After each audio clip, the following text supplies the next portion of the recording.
situation. He took a pitch in the back. He got beamed for crying out loud. Who used heart attack? Me. Managers on a Major League Baseball team don't make decisions. They're done without that. Credibility in this situation is worse than losing your job. Was it over when the Germans bombed Pearl Harbor? The castration of the Major League Baseball managers, we know it. Ask me about my win. So the attendance on opening day for the Los Angeles Dodgers in their home opener, which obviously wasn't their first game, but their home opener, was 52,995 people. The attendance for the Oakland Athletics in their first 7 games, and I understand there's a boycott going on, but they're their first 7 games, it's 55,998. Less than 3,000 fans more in attendance than the Dodgers' first game in the Athletics' first 7. Now, we talk about probably one of the most overrated times of the year, and that's the day of the NFL draft. In past years, we've had a lot more to be excited about. All you keep hearing about right now is how weak this draft is. Yet, as we get closer to the first pick being selected, and of course, the Jacksonville Jaguars are on the clock, we keep hearing more and more about the possibility of multiple quarterbacks being taken in this particular draft. And let's be serious, dude. You're looking at the more quarterbacks that are taken in this draft, the more mistakes are going to be made by teams. For what reason? The reason is because the most sought after position in the National Football League is the quarterback.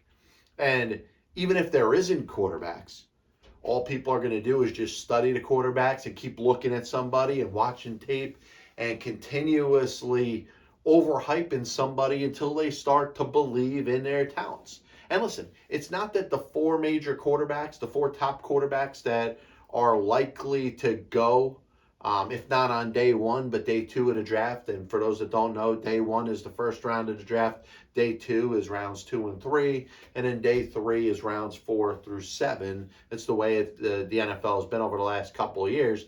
And the issue that's existed is that there is not a strong quarterback class in this draft. Yet so many teams need quarterbacks. And there's no doubt that it's important for teams to try to upgrade at this position. But the chess match that's going to exist between team that could use a quarterback and team that can use a quarterback is always going to push quarterbacks that probably don't belong to be picked as early as they do to be selected where they are. And, there's a fear that exists. And I just think buyer beware is probably the smartest way to look at it when it comes to the draft this year. But you're seeing quarterbacks with some real good talent. I think Matt Corral or Corral, however you say his name, has got a chance to be a decent NFL quarterback. To me, out of the 4 that are there, between him and Sam Howell and Kenny Pickett and Malik Willis, I think that Corral has a chance to be the best out of the 4 of them. And that's just my opinion. And what the hell do I know? But while we're talking about what the hell do I know, what the hell do any of these experts that are giving you all these mock drafts and 24/7 coverage and all this overhype over players that they're still taking a shot at them in the back, saying that this draft is very weak? There's not as much talent. You're going to get to a certain part in the 2nd or the 3rd or the 4th round or whatever it is, and teams are going to be reaching. Teams are going to be reaching based off of position scarcity. And I keep talking about quarterbacks be in that position. That's the position that everybody wants to upgrade because everybody wants to have that diamond in the rough, that future star quarterback that's going to hold down your franchise for the next series of years. You only have less than a dozen of them in the NFL. And for those that are keeping score at home, there's 32 teams in the NFL, which means 20 or less teams or 20 or more teams are probably looking for an upgrade at that position if they could possibly do it. So even teams that have a quarterback in place are certainly looking at the draft to say, man, if I could develop a kid if we could take somebody out of college in whatever round it is and maybe have them sit behind our starter for a year or two and maybe have them learn their way and get a little better, and all of a sudden this is the franchise quarterback we're going to have over the next series of years, it's wishful thinking. And even in a draft like last year that was so quarterback centric, you had quarterbacks go in the first 3 rounds of the draft for only the 3rd time in the history of the National Football League. Are any of these 3 teams really overjoyed over what they have after 1 year? I understand Trevor Lawrence. Trevor Lawrence was hyped up for many years. He was hyped up before he even started to go into college at Clemson. He ends up being the consensus number 1 overall pick. If it wasn't the Jaguars, whatever team had that number 1 overall pick was going to take Trevor Lawrence. Zach Wilson, he was a guy that kind of rose through the combine, rose as things got a little closer to the draft last year, and it became kind of understood that he was going to be the second player and a second quarterback taken. Trey Lance, remember, there was discussion, the quarterback out of North Dakota State, the 49ers were interested in Mac Jones, and they traded up. Remember, they moved, gave up a lot of draft and future assets to move up to number 3 in the draft when they already had a quarterback in Jimmy Garoppolo. And thought was they were going to go out there and they're going to take Mac Jones out of Alabama. Now, Trey Lance ends up becoming their pick. He ends up sitting for the most part this past year. The thought was that Jimmy Garoppolo was going to be traded and Trey Lance was going to be the starter in year number 2. Well, it doesn't look like that's going to happen at this moment, but you never know. Maybe a trade gets worked out around the draft time. You've heard the discussion that whether it's Carolina, whether it's Seattle, teams that might be looking to trade for a quarterback, whether it's Jimmy Garoppolo, whether it's Baker Mayfield, the 2 probably most expendable and sought-after quarterbacks at the moment, maybe for different reasons. Baker was a starting quarterback for the Browns last year, and all of a sudden, Deshaun Watson's there. Baker Mayfield's not going to play another down for the Cleveland Browns. Now, Jimmy Garoppolo, you understood the situation that he was in. His replacement was drafted last year. So there are 2 quarterbacks that can probably fill spots somewhere, whether it's Carolina, whether it's Seattle, whether it's any of those other teams that at this moment, at this time, do not have a star quarterback. But listen, Patty Mahomes and Aaron Rodgers, players of that echelon do not grow on trees. So the thought is going to continue to be, and I'll continue to jam this point home because it's frustrating to me that NFL teams aren't seeing it. But you could see as many as 4 quarterbacks being taken in this year's draft. And you could make a case that not one of them may be first round worthy. And that's kind of crazy to say. And there might be 4 teams that are going to use day 1 first round picks because it's a position of scarcity, because it's a position of need on players that may not be worthy of those picks. And I'll take it a step further. However many quarterbacks are taken on day 1 of the draft this year, there's one thing that's tied to it. And for those that don't know, if you're taken in the first round of the NFL draft, the team holds your rights for 4 years and it has a 5th year option. And this only applies to players that are taken in the first round of a draft. So it may behoove any team to take somebody with a first round pick with the thought that this is a player that they may want to keep around for a 5th year. I'll tell you this, if as many as 4 quarterbacks get taken in the first round, I'm going to make a case that none of them are going to have their respective team pick up that 5th year option. And if that's the case, then that means that pick was a failure. And you can talk about the failures over the last several years when it comes to first round draft picks amongst quarterbacks. Are there any failures at this point right now? Well, I don't know what the future is for Zach Wilson. I know he'll be behind center, under center for the Jets this year.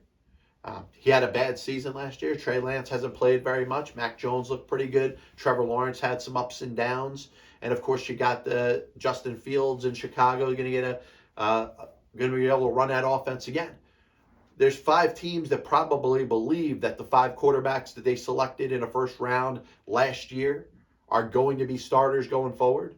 But there's already some doubts. There's already some doubts about how ready Trey Lance is. There's already some doubts about Zach Wilson's ability to run an NFL offense. And there's some doubts about whether Trevor Lawrence can handle extreme adversity. Can he be a quarterback, a guy that's used to winning over the course of his entire life? Can he be a quarterback of a team that is not very good? Can he be a quarterback of a team that's going to win 3 or 4 games for the next 3 or 4 seasons? And is he going to improve? Is he going to be able to single-handedly get that Jacksonville franchise any better? You know, you think of good quarterbacks playing for bad teams, which is basically the mantra. If you're the top draft pick, you're probably going to a team that was bad last year. And the Jacksonville Jaguars, who have the first pick overall in the draft for the second straight year, they're bad. And if you look back at past years, and you could already talk about mistakes that exist amongst quarterbacks that are taken in the draft. No mistake was making with Joe Burrow. Joe Burrow took the Cincinnati Bengals to the Super Bowl in year number 2. You know, there's some doubts about Tua, but he's got weapons now.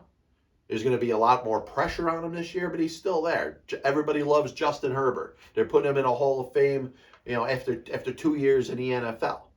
But when it comes down to it, Jordan Love was taken with the 26th overall pick 2 years ago by the Green Bay Packers. And, you know Aaron Rodgers is going to be there for the next couple years. You know, he's not getting traded. Is Jordan Love going to get any play at all with them? Are they going to move him when he's going to get a chance? Who knows? But already you're looking at Jordan Love as a first-round pick 2 years ago as being a bust. And it might not necessarily be his fault. It's not a bust like Henry Ruggs, who the Raiders took with the 12th overall pick in the same draft, who knows if he's going to see the light of day again. You know, he's going to be spending some time in prison. His football career is over after that awful accident where he killed somebody. And, you know, you just wonder the investment that's made with a first-round draft pick. And like I said, I believe, and I've believed all along, and I've heard other people talk about this, there's an interest in wanting to take the best player that's on the board.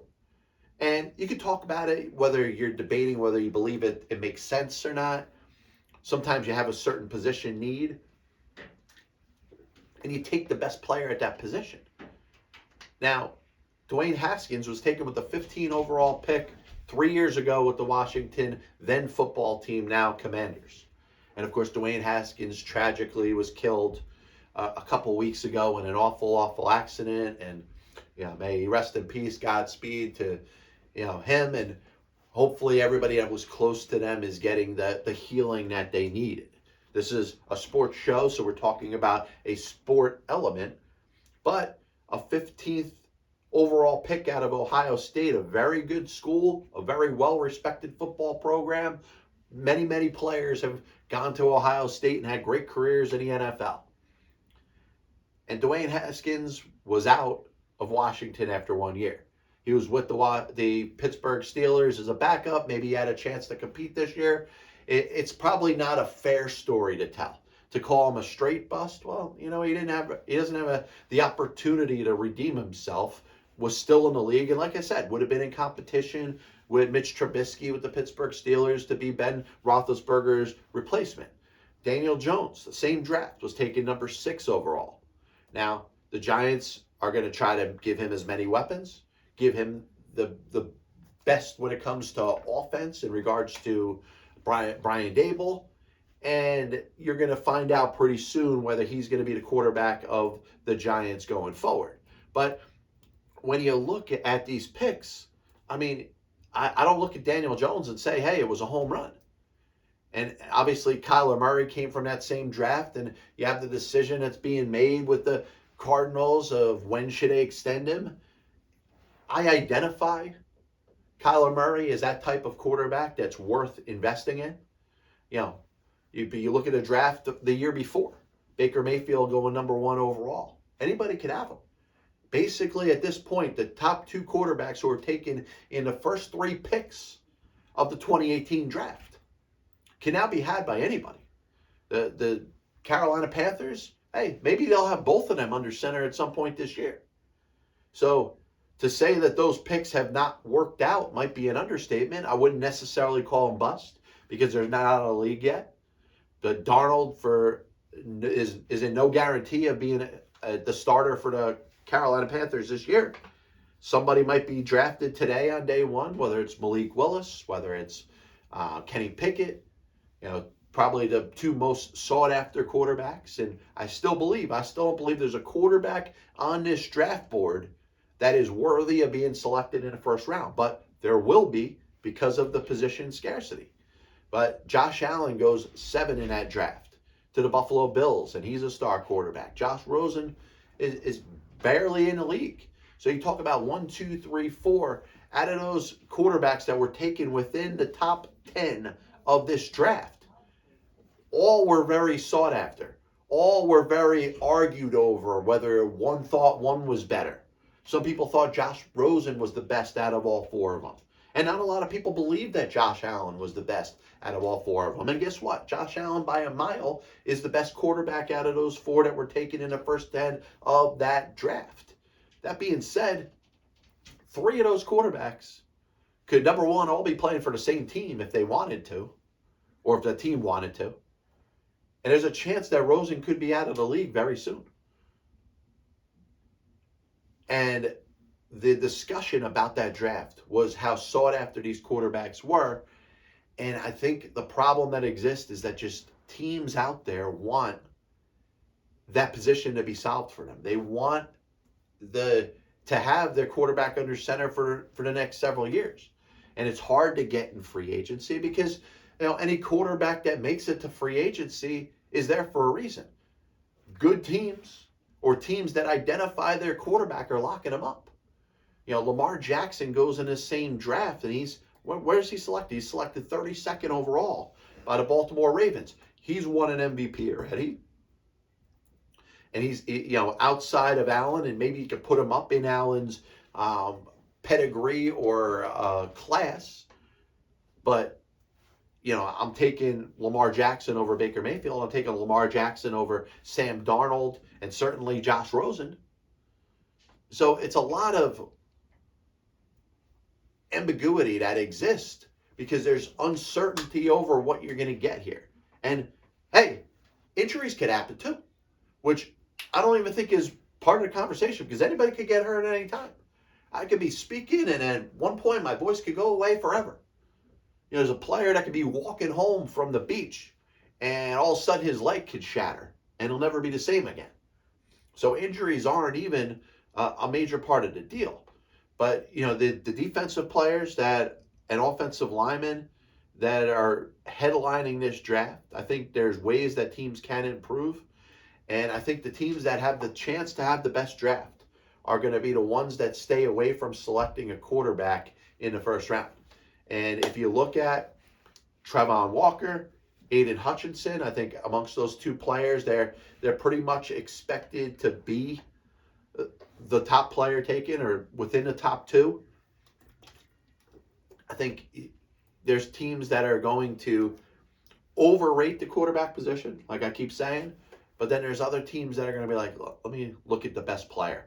If I get Evan Neal, an offensive lineman out of Alabama, and he holds down a side of my line for years, that's going to make my team better. It's going to make my team better than bringing a quarterback that maybe is out of his league and maybe is not ready to play right away, but even when he is ready to play, may not have the talent to survive in the National Football League. And listen, I'm not going to give you any bullshit analysis. I'm not going to sit here and talk about this player being better than that player, because we all understand that it's all a crock of shit at this point.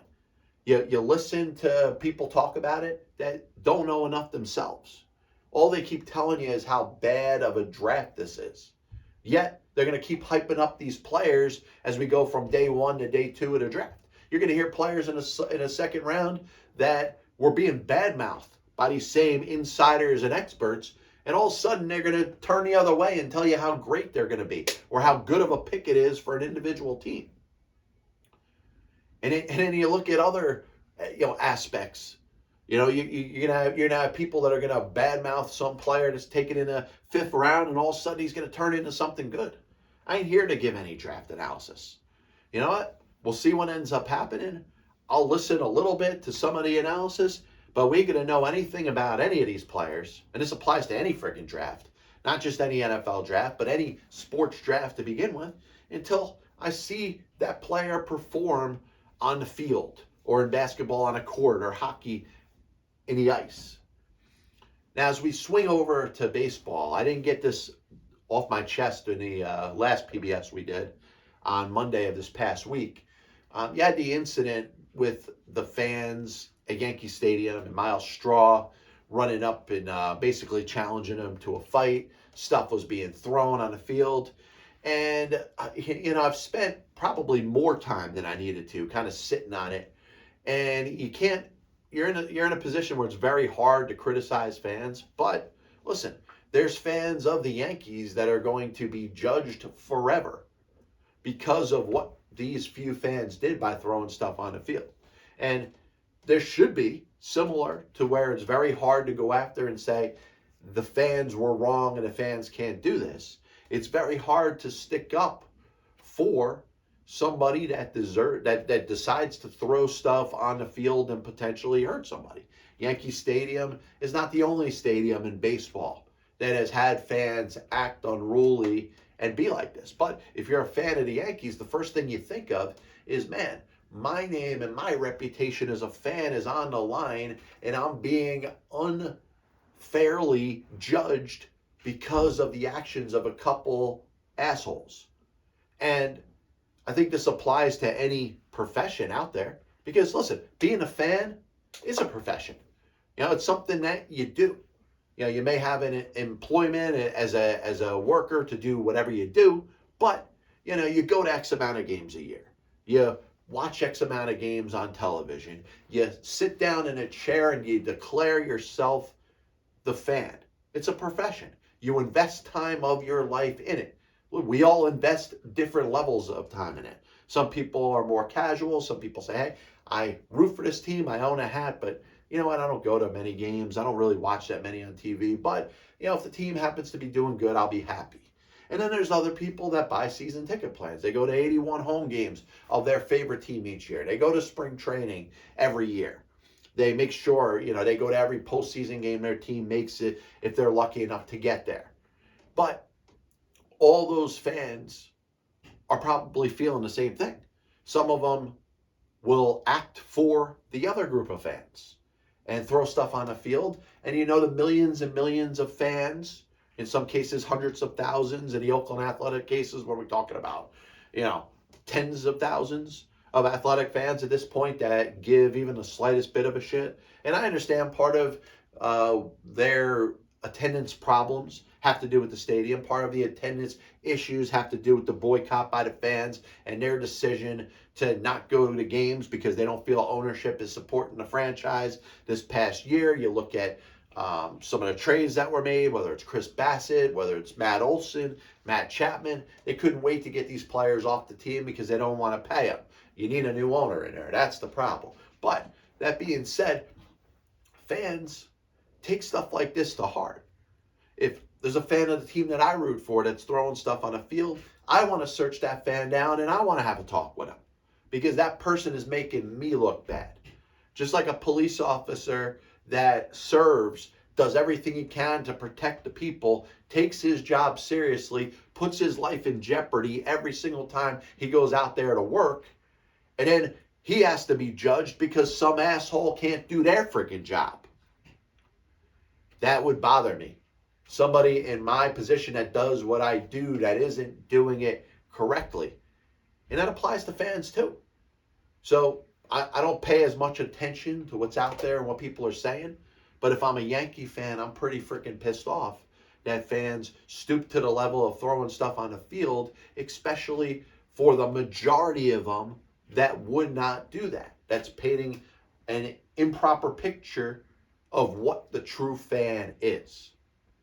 Last thing I wanted to jump into, and you've heard me rant about this before, but when it comes to pitchers hitting batters, balls slipping, as most pitchers would say, pitches coming up inside, high and tight, and reactions from batters. You look at somebody getting hit and there's a reaction, usually bench clearing incidents, which get so much discussion when it comes to baseball. Oh man, a bunch of people are out on the field. First thing I got to get into here is baseball have any interest in controlling the mockery that these things have become. Yes, I get it. There's disputes between players. Players get upset for whatever, scored too many runs. Ask Alcides Escobar. They get mad because, hey, the pitch was high and a little bit tight. Nolan Arenado didn't like the way the ball was thrown. And once they make the move, like they're having an argument with somebody, everybody's got to come out of each dugout. And not only that, but the worst thing about it is the clowns got to come into the game. And this is no disrespect meant towards any reliever in baseball, but you look like a freaking fool when you run all the way from the bullpen that are outside of the outfield fences just to do what? To stand there like a friggin' moron and be part of a scrum? Unless you're Jeff Nelson and Graham Lloyd getting ready to go in there and throw haymakers at Armando Benitez circa 1998, what the hell are you doing? And baseball, a sport that feels like, from a commissioner standpoint, he wants to stick his head in every friggin' thing you possibly can. Can we do something to keep this from being such a mockery? Or is that what baseball has just become? Have we accepted the mockery of baseball? The fact that you need videos of watching some moron jump over the fence in the outfield to run, to stand around with the other members of their team. Yet you look at other sports, there's a scrum in football, nobody's allowed to leave the sidelines. If there's a scrum in football, very seldom do anybody else even come into the mix with it. If there's a scrum in basketball, you know that anybody that comes off of the bench during the altercation is automatically suspended. If there's a fight in hockey, maybe some of the worst fights in hockey will involve all 5 players that are on the ice plus the goalie, but the other players stay on the bench because that's a rule.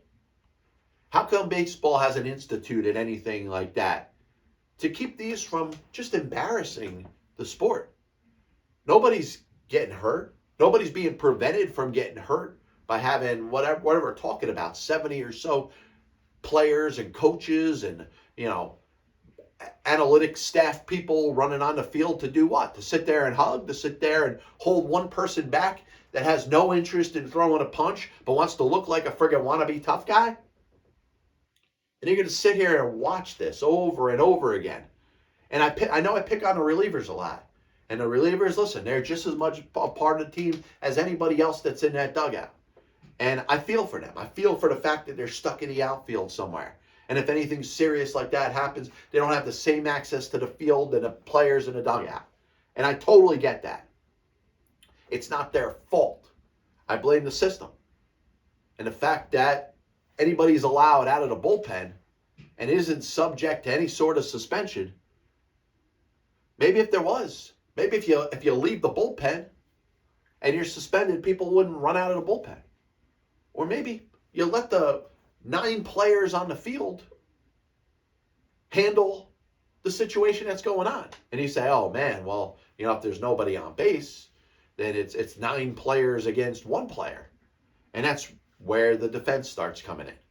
The players come out of the batter's dugout if the batter's having a dispute with the pitcher. Because you know what? There's more fielders on the field than batters, right? There's only 1 batter.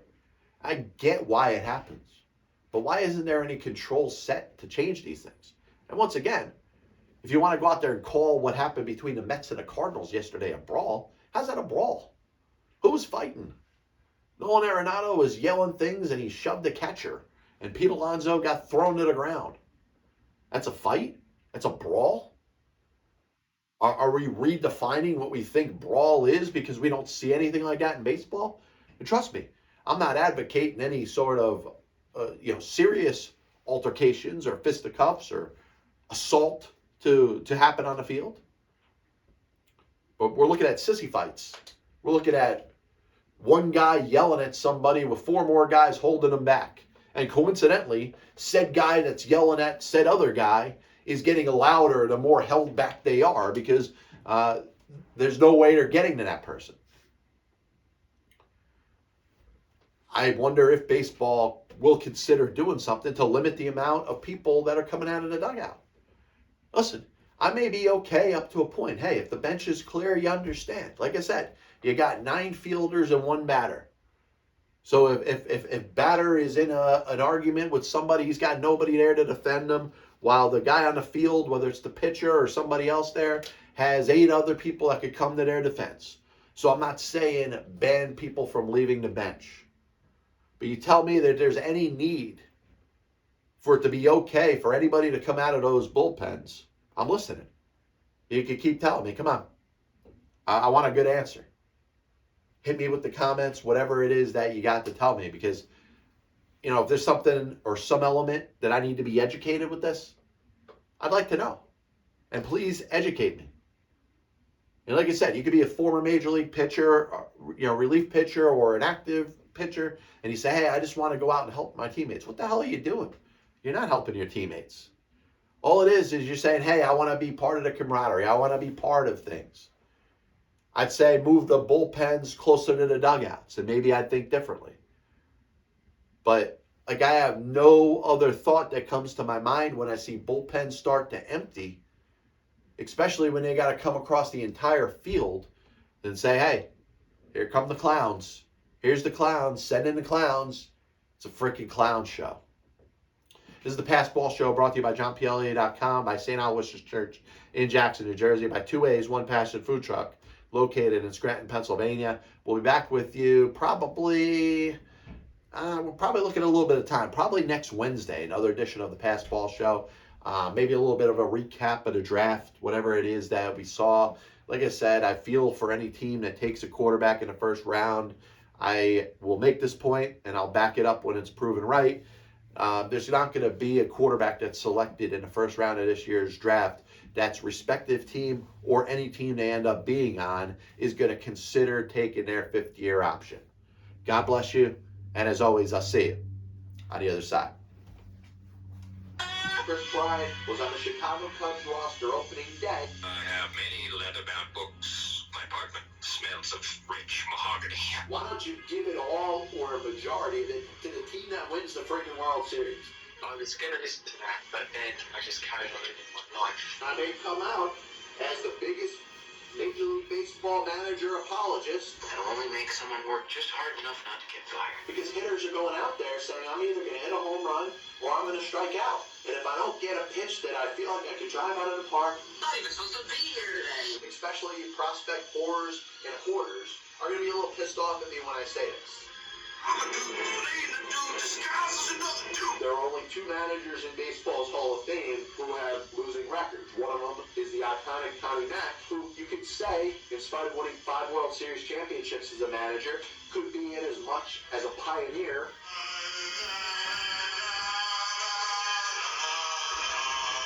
And what side of the spectrum they're on. Were they pitching? Were they batting? If your favorite team was pitching and a ball got inside to hit a batter, there's no way they could have been on purpose. But if you were a fan of the team that was batting and the ball got inside and hit somebody or went behind somebody's head, absolutely 100% unequivocally that pitcher was throwing out. They put their tail between their legs, decided they're going to do exactly what they're told.